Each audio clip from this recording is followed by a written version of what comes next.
नमस्कार साथियों, आप सभी का एक बार पुनः हमारे YouTube चैनल पे स्वागत है। हम लोग अपठित गद्यांश की चर्चा कर रहे थे जो हमारे यूपी पीसीएस और आरओ दोनों परीक्षाओं के लिए काफ़ी महत्वपूर्ण है।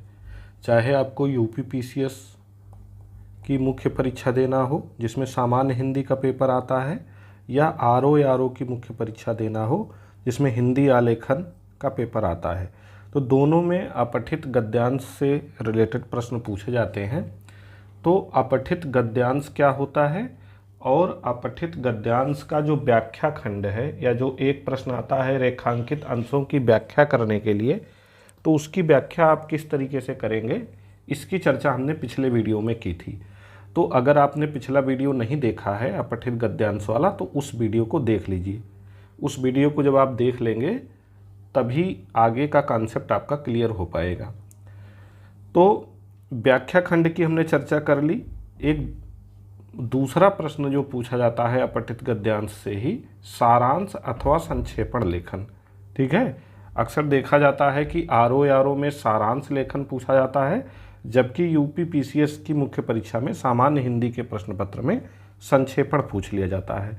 तो सारांश क्या है, संक्षेपण क्या है, इस वीडियो में हम दोनों को समझेंगे, दोनों में अंतर को समझेंगे, दोनों में क्या समानता उसको समझेंगे, और फिर एक पैराग्राफ का सारांश और संक्षेपण करके देखेंगे कि कैसे किया जाता है।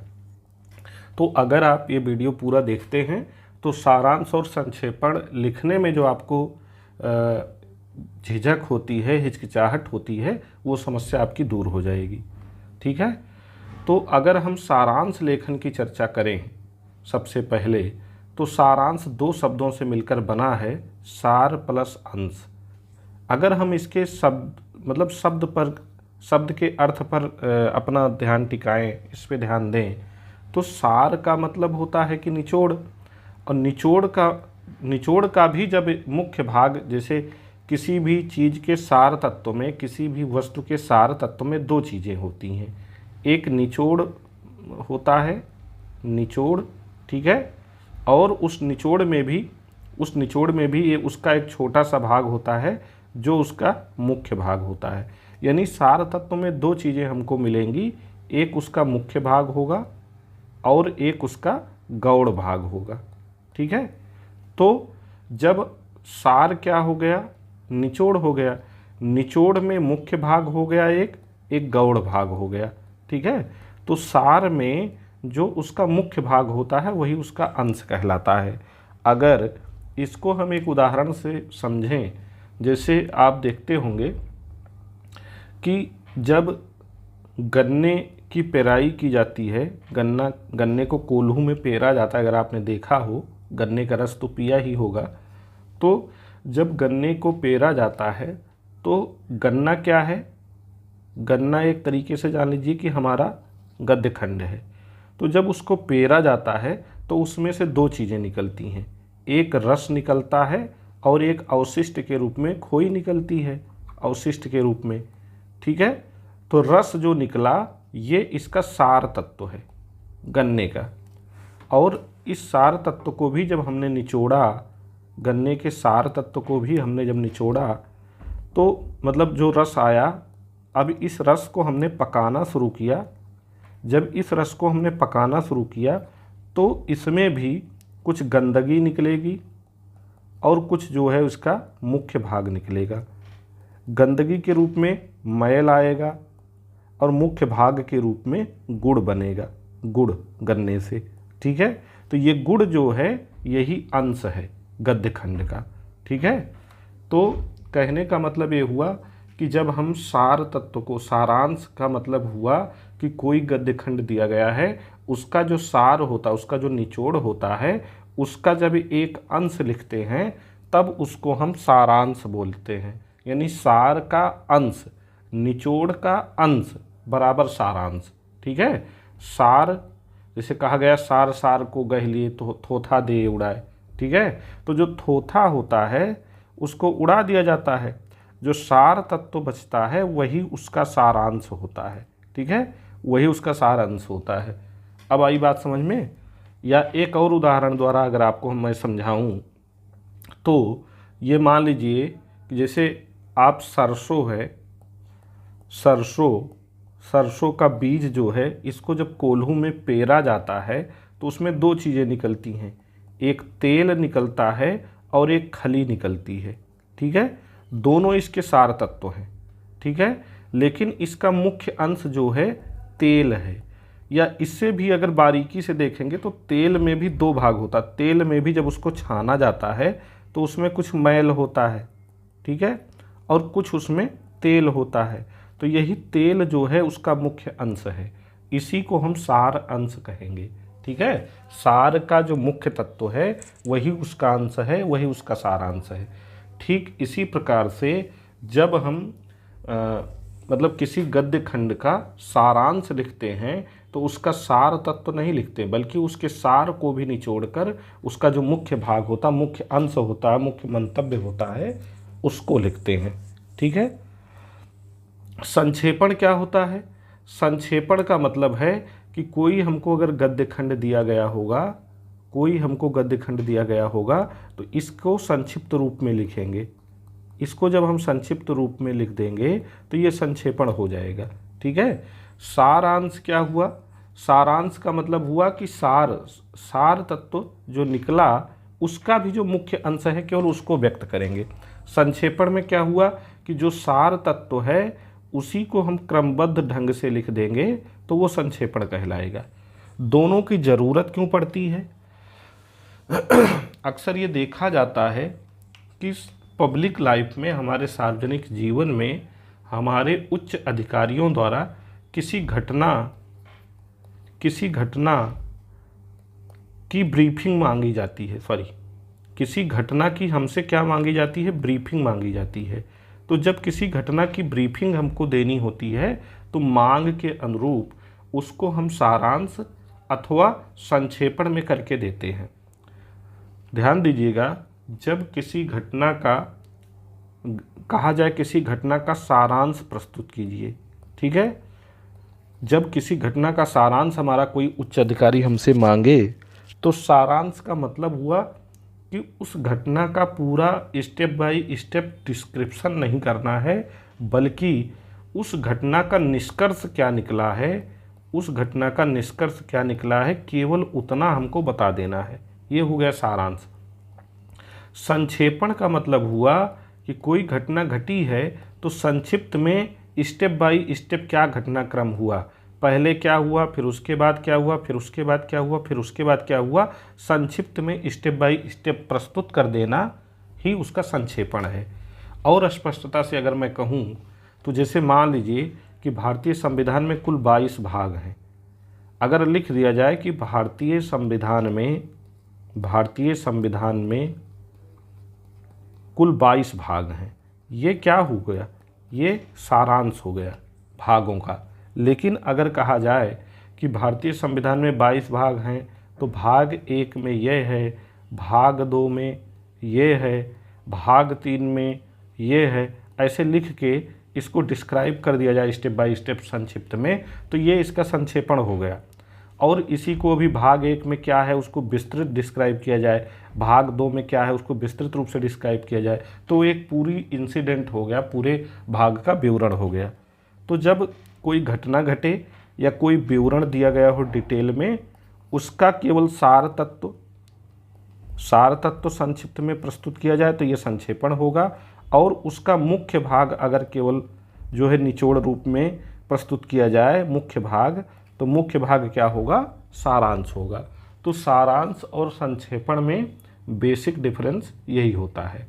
ठीक है, सारांश में केवल मुख्य निष्कर्ष लिखा जाता है, जबकि संक्षेपण में मुख्य निष्कर्ष नहीं लिखा जाता, बल्कि किसी घटना को स्टेप बाय स्टेप बताया जाता है।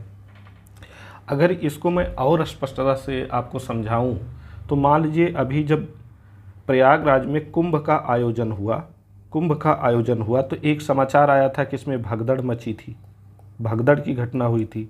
अब जब कुंभ में भगदड़ की घटना हुई तो भगदड़ की घटना का परिणाम क्या हुआ? भगदड़ की घटना का परिणाम क्या हुआ कि लगभग 30 लोग मारे गए। तो भगदड़ की घटना में अगर लगभग 30 लोग मारे गए, प्रयागराज में भगदड़ हुई है कुंभ मेले में, उसमें 30 लोग मारे गए, अगर इतना ही यहाँ के जिम्मेदार अधिकारियों द्वारा अपने उच्च अधिकारियों को बताया जाए तो ये सारांश है, घटना की सार रूप में, निष्कर्ष रूप में जानकारी दी जा रही है।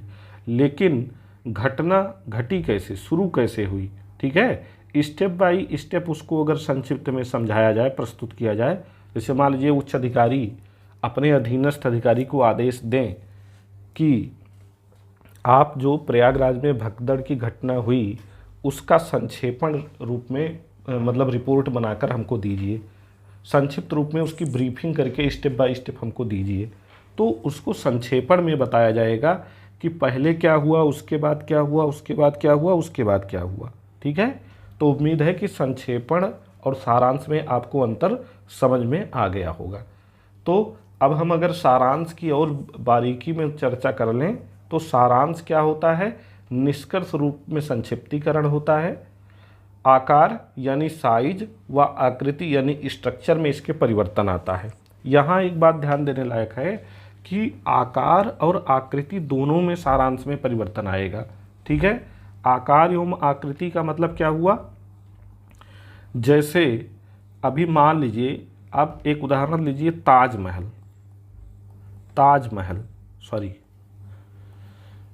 कोई और उदाहरण, जैसे और सरल आकार और आकृति में जहाँ परिवर्तन आ रहा है उसका उदाहरण अगर आप लिया जाए, जैसे मान लीजिए कहा जाए कि ये एक सर्किल है, ठीक है। तो इस सर्किल का मतलब क्या है, इस सर्किल को अगर संक्षिप्त रूप में प्रस्तुत कर दिया जाए और इसको टेढ़ा मेढ़ा बना दिया जाए, मतलब इसकी जो इतनी बड़ी जो प्रतिकृति है ये हूबहू ना रहे बल्कि टेढ़ा मेढ़ा बना दिया जाए, ये भी एक सर्किल ही है, ये भी एक सर्किल ही है लेकिन ये टेढ़ा मेढ़ा है। तो और ये भी एक सर्किल है,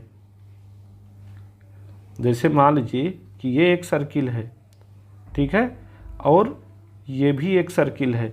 तो यहाँ क्या हुआ कि इस सर्किल की जो कह लीजिए कि आकृति, स्ट्रक्चर जो इसका है अलग है, इसका स्ट्रक्चर अलग है, तो और आकार भी अलग है, ये मतलब इसका व्यास इतना है और इसका व्यास उसकी तुलना में छोटा है। तो व्यास में जो परिवर्तन आया, इसके आकार में जो परिवर्तन आया, ये तो इसको आकार हो गया, और आकृति यानी स्ट्रक्चर में जो इसके परिवर्तन आया है कि इसकी जैसी बनावट है, इसकी उस तरीके की बनावट नहीं है, तो ये इसकी क्या हो गया, आकृति हो गया। तो सारांश में आकार एवं आकृति दोनों में परिवर्तन अक्सर देखा जाता है, जबकि संक्षेपण जो होता है उसमें केवल आकार में परिवर्तन आता है, आकृति में परिवर्तन नहीं आता है, ठीक है।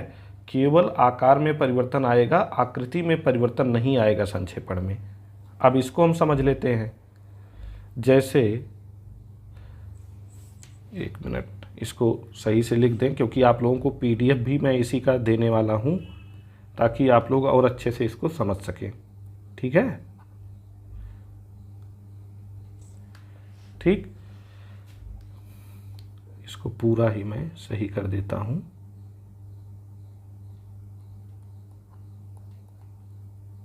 आकार, अब देखिए कि संक्षेपण जो होता है उसमें क्या होता है कि जैसे मान लीजिए ये कोई आयत है, ये कोई आयत है, इस आयत को हम ऐसे बना दें तो इसका क्या हुआ कि आयत ये भी था, आयत यह भी है, दोनों की प्रतिकृति में कोई परिवर्तन नहीं आया, दोनों के स्ट्रक्चर में कोई परिवर्तन नहीं आया, केवल आकार में परिवर्तन आया है।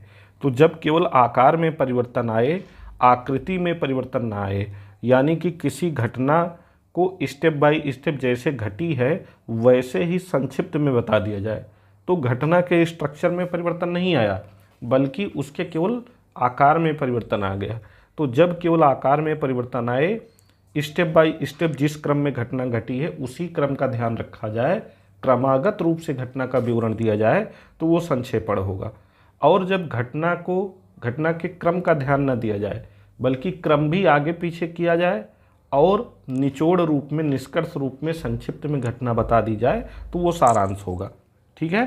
तो उम्मीद है कि आप लोग इसको बेहतर तरीके से अब समझ गए होंगे कि जो है सारांश क्या है और संक्षेपण क्या है। एक बात और ध्यान देने लायक है कि सारांश में हम क्या करते हैं, जो विवरण होता है किसी घटना का वो 1/3 से 1/4 हो सकता है। यानी कि कोई घटना या कोई गद्यखंड अगर 100 शब्दों में हमको दिया गया है तो इसको हम 33 से 25 शब्दों में आराम से लिख सकते हैं। ठीक है, 25 से 33 शब्द में आप इसको आराम से लिख सकते हैं, कोई इशू होने वाला नहीं है। वहीं अगर संक्षेपण की बात की जाएगी तो संक्षेपण अक्सर 1/3 शब्द में लिखा जाता है, यानी लगभग 33 शब्द में लिखा जाता है। ठीक है, अगर 100 शब्द में कोई घटना कोई गद्यखंड है तो उसको आप 33 शब्द में आराम से लिख सकते हैं, कोई इशू होने वाला नहीं है। ठीक, अब वही आगे संक्षेपण जो ऊपर बताया गया उसको यहाँ हमने जोड़ दिया है कि संक्षिप्तीकरण क्रमबद्ध रूप में जब किया जाएगा तो वो संक्षेपण होगा, और संक्षेपण में निष्कर्ष रूप में इसको नहीं लिखा जाएगा बल्कि घटना को स्टेप बाय स्टेप लिखा जाएगा। सारांश में क्या हुआ, निष्कर्ष रूप में लिखा गया, घटना को स्टेप बाय स्टेप लिखने की मतलब शर्त वहाँ पे नहीं थी। लेकिन संक्षेपण में घटना को स्टेप बाय स्टेप लिखने की शर्त है। ठीक है, आकार लगभग 1/3 होता है, हमने बताया ही। शीर्षक, और एक चीज़ जो सारांश से संक्षेपण को अलग करती है कि संक्षेपण में हम शीर्षक भी लिखते हैं और नीचे शब्द सीमा भी लिखते हैं। अभी उदाहरण के माध्यम से आपको समझाएंगे कि संक्षेपण में हम ऊपर कैसे शीर्षक लिखते हैं और कैसे शब्द सीमा लिखते हैं, जबकि सारांश में हम केवल निष्कर्ष रूप में घटना का विवरण दे देते हैं संक्षिप्त में। इसमें शीर्षक या शब्द सीमा लिखने की बाध्यता हमारे पास नहीं होती, ज़रूरत नहीं होती है। ठीक है, दोनों में कुछ समानताएं हैं। किसी भी गद्य खंड का जब हम संक्षिप्त रूप लिखते हैं तो मतलब वो सारांश अथवा संक्षेपण कहलाता है, यानी दोनों में किसी गद्य खंड का किसी घटना का संक्षिप्त रूप लिखा जाता है। ठीक है लेखक का मंतव्य व्यक्त करना दोनों का मूल उद्देश्य होता है। मतलब कोई घटना घटी है तो उस घटना का मूल मंतव्य क्या है ये बताना दोनों में, मतलब इसका ध्यान रखा जाता है। और एक चीज़, अगर हमारे गद्य खंड में कोई मुहावरा आया है, कोई कहावत आई है, कोई उदाहरण आया है या किसी शब्द की पुनरावृत्ति हुई है तो इसका प्रयोग हम जो है संक्षेपण अथवा सारांश लिखते समय नहीं करते हैं। और संक्षिप्त में कैसे घटना को लिखते हैं कि जैसे मान लीजिए कोई, मतलब जैसे कहा जाए उसके माता पिता नहीं हैं, उसके माता पिता नहीं हैं। अब ये देखिए पूरे एक वाक्य में लिखा गया है, इसको हम एक शब्द में अनाथ लिख सकते हैं ना। तो इसी तरीके से जो मूल शब्द गद्य खंड में दिया गया है उसका संक्षिप्त रूप, उसका पर्याय रूप लिख करके हम जो है घटना को संक्षिप्त बनाते हैं, संक्षिप्त बना सकते हैं। ठीक है, तो मूल गद्य खंड की जो मूल गद्य खंड है उसकी शब्द सीमा से कम होता है सारांश अथवा संक्षेपण। और एक चीज़, जो घटना हमारे लिए डायरेक्ट नरेशन में आती, डायरेक्ट फॉर्म में आती है, उसको हम इनडायरेक्ट फॉर्म में लिख देते हैं। यानी कि प्रत्यक्ष कथन को अप्रत्यक्ष कथन या अप्रत्यक्ष रूप से हम व्यक्त करते हैं, और अन्य पुरुष शैली यानी थर्ड पर्सन में उस घटना का विवरण हम देते हैं। ठीक है, तो जैसे हमसे कोई घटना गद्य खंड को हमने पढ़ा तो लेखक हमसे वो घटना बता रहा है, हम किसी और को बता रहे हैं, थर्ड पर्सन को बता रहे हैं, तो थर्ड पर्सन शैली में ही, अन्य पुरुष शैली में ही घटना का विवरण देते हैं। अब सारांश और संक्षेपण क्या है, दोनों का अलग अलग मतलब आपने समझ लिया अच्छे से। ठीक है, अब इसको इस उदाहरण, एक गद्य खंड हमने यहाँ जोड़ दिया है, इस गद्य खंड के उदाहरण द्वारा और क्लियर हो पाएगा कि सारांश और संक्षेपण लिखा कैसे जाता है। तो ध्यान से इसको हम पढ़ रहे हैं, आप इसको देखिए कि प्रबुद्ध मानव, एक मिनट, कह रहा है प्रबुद्ध मानव और अन्य प्राणियों में सबसे बड़ा अंतर है मानव की वह क्षमता जिससे उसने भाषा का विकास किया है। भाषा की आवश्यकता इस बात से स्पष्ट होती है कि बिना उसके मानव का कोई भी काम सरलता से संभव नहीं है। भाषा को अनेक तरह से आवश्यकतानुसार प्रयोग में लाया जाता है। इसलिए जब हम बातचीत के लिए भाषा का प्रयोग करते हैं तो वह भाषा सामान्य भाषा कहलाती है। जब हम उसका प्रयोग कविता, कहानी, नाटक, उपन्यास आदि लिखने के लिए करते हैं तो उसे साहित्यिक भाषा कहते हैं। जब हम वैज्ञानिक या तकनीकी विषयों के बारे में जानने के लिए भाषा को माध्यम बनाते हैं तब उस भाषा को वैज्ञानिक या तकनीकी भाषा कहते हैं। अब कुछ लोगों को पैसेज एक बार में नहीं समझ में आया होगा तो फिर से मैं इसको पढ़ दे रहा हूँ, ठीक है। इस पैराग्राफ को मैं फिर से पढ़ रहा हूँ कि प्रबुद्ध मानव और अन्य प्राणियों में सबसे बड़ा अंतर है मानव की वह क्षमता जिससे उसने भाषा का विकास किया है। भाषा की आवश्यकता इस बात से स्पष्ट होती है कि बिना उसके मानव का कोई भी काम सरलता से संभव नहीं है। भाषा को अनेक तरह से आवश्यकता अनुसार प्रयोग में लाया जा सकता है या लाया जाता है। इसलिए जब हम बातचीत के लिए भाषा का प्रयोग करते हैं तो वह भाषा सामान्य भाषा कहलाती है। जब हम उसका प्रयोग कविता, कहानी, नाटक, उपन्यास आदि लिखने के लिए करते हैं तो उसे साहित्यिक भाषा कहते हैं। जब हम वैज्ञानिक या तकनीकी विषयों के विषय में जानने के लिए भाषा को माध्यम बनाते हैं तब उस भाषा को वैज्ञानिक या तकनीकी भाषा कहते हैं। तो ये एक पैराग्राफ हमको दिया गया है।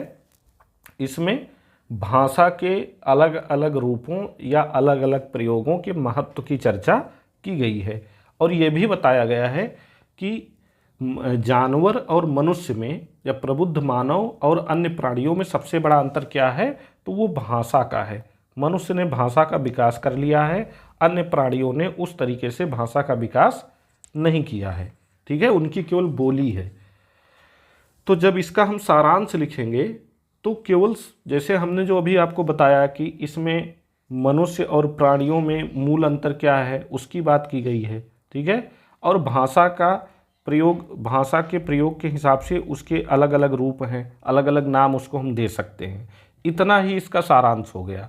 तो सारांश हमने क्या लिखा है कि साहित्य और तकनीक इत्यादि विविध आयामों से जुड़ी भाषा ने मनुष्य की आवश्यकताओं की पूर्ति की है और उसके कार्य व्यवहार को सरल भी बनाया है।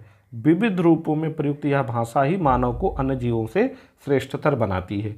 अब अगर आप ध्यान दें तो इसको हमने केवल संक्षिप्त ही नहीं लिखा है बल्कि जो मूल तत्व है, मूल बात है, उसी को निष्कर्ष रूप में लिख दिया है। यहाँ हमने क्रमबद्धता का कोई ध्यान नहीं रखा है।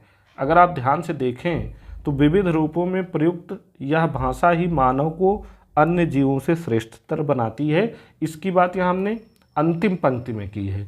जबकि हम पैराग्राफ पढ़ते हैं तो सबसे पहले ही यह लिखा गया है कि प्रबुद्ध मानव और अन्य प्राणियों में सबसे बड़ा अंतर मानव की वह क्षमता है जिससे उसने भाषा का विकास किया है, ठीक है। तो यहाँ पे यानी कि सारांश में क्रमबद्धता का हमको कोई ध्यान नहीं रखना है। संक्षिप्त में जो बात पूरे गद्यखंड में कही गई है उसी को हमको संक्षिप्त में लिख देना। उसका मूल अंश जो है, उसका मूल अंश जो है या उसका मूल गुणधर्म जो है केवल उसी को व्यक्त कर देना है तो वो सारांश कहलाएगा। अगर इसी पैराग्राफ का जब हम संक्षेपण करते हैं तो उसको इस प्रकार लिखते हैं कि भाषा का विकास मनुष्य को शेष प्राणियों से अलग करता है, उसके कार्य को सरल बनाता है, आवश्यकता की पूर्ति करता है। आवश्यकता व प्रयोग के वैविध्यानुसार भाषा सामान्य भाषा, साहित्यिक भाषा अथवा वैज्ञानिक भाषा का रूप धारण करती है। अब यहाँ देखिए, सबसे पहले सामान्य भाषा, अगर इस घटना की मतलब इस गद्य खंड की बात की जाए तो सबसे पहले भाषा के महत्व की बात की गई कि प्राणियों और अन्य प्राणियों और मनुष्य में भाषा कैसे अंतर पैदा करती है, और फिर उसके बाद जो है भाषा के प्रयोग के हिसाब से अलग अलग रूपों में भाषा को क्या क्या बोला जाता है स्टेप बाय स्टेप। पहले साहित्यिक भाषा की बात की गई, फिर पहले सामान्य भाषा की बात की गई, फिर साहित्यिक भाषा की बात की गई और फिर लास्ट में वैज्ञानिक भाषा की बात की गई। तो इस क्रम का भी हमने इसमें ध्यान रखा है। सबसे पहले हमने सामान्य भाषा की बात की, फिर साहित्यिक भाषा की बात की, फिर वैज्ञानिक भाषा की बात की। यानी कि संक्षेपण में हमने क्रमबद्धता का ध्यान रखा, संक्षिप्त रूप में लिखा, जबकि सारांश में हमने क्रमबद्धता का कोई ध्यान नहीं रखा, केवल संक्षिप्त रूप में मूल मंतव्य क्या था, मूल निचोड़ क्या था, वही लिख दिया। तो दोनों में मूल अंतर ये है। दूसरा एक अंतर आप देख रहे होंगे अपनी स्क्रीन पे कि यहाँ पे हमने संक्षेपण का शीर्षक भी लिख दिया है, नीचे हमने यहाँ पे शब्द सीमा भी लिखी है जितने शब्दों में संक्षेपण किया गया है। जबकि सारांश में हमने ना तो कोई शीर्षक लिखा है और ना ही कोई शब्द सीमा लिखी है। तो जब शब्द सीमा और शीर्षक से कोई मतलब ना हो, इसका कोई ध्यान न दिया जाए, तो वहाँ पे क्या होगा, सारांश होगा। केवल घटना को संक्षिप्त रूप में, निचोड़ रूप में लिख देना ही सारांश है, उसका विवरण निष्कर्ष रूप में कर देना ही सारांश है। ठीक है। जैसे मान लीजिए कि पूरा हम रामचरितमानस पढ़ते हैं तो उसमें भगवान राम के चरित्र का वर्णन है, तो पूरा डिटेल में है। अब उसको संक्षिप्त में पूरे उनके चरित्र का वर्णन हजारों पेजों की जो पुस्तक में लिखा गया है उसको हम 100 पेज में कर दें, ठीक है, निष्कर्ष रूप में, तो वो क्या हो गया, सारांश हो गया। लेकिन जो हजारों पेजों में लिखा गया है उसको हम 100 पेज में स्टेप बाय स्टेप कि राम जी पैदा कब हुए, ठीक है, फिर वो सीता जी से उनकी शादी कब हुई, फिर उनको वनगमन कब हुआ, फिर भरत मिलाप कब हुआ, फिर आगे जो है अयोध्या वापस कब आए, ठीक है, और फिर जो है माता सीता का उन्होंने त्याग कब किया, स्टेप बाय स्टेप जब इस घटना का हम विवरण करें तो क्या होगा, संक्षेपण होगा। और संक्षेपण में जब हम राम जी के चरित्र का वर्णन करेंगे तो शीर्षक भी ऊपर लिखेंगे कि राम जी के चरित्र का वर्णन, और जितने शब्दों में लिखेंगे नीचे उसकी हम शब्द सीमा भी लिख देंगे। तो संक्षेपण और सारांश में मूल अंतर यही है।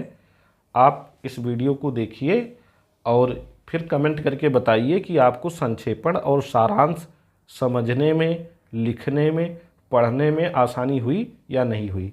और अगर आप इस जो मतलब मैंने जो ये नोट्स बनाया है स्क्रीन पे, इसका PDF भी चाहते हैं तो टेलीग्राम ग्रुप का लिंक नीचे दिया रहता है डिस्क्रिप्शन बॉक्स में, आप उससे हमारे ग्रुप में जुड़ जाइए, उसी में मैं इसका PDF भी आपको उपलब्ध करवा दूंगा। धन्यवाद।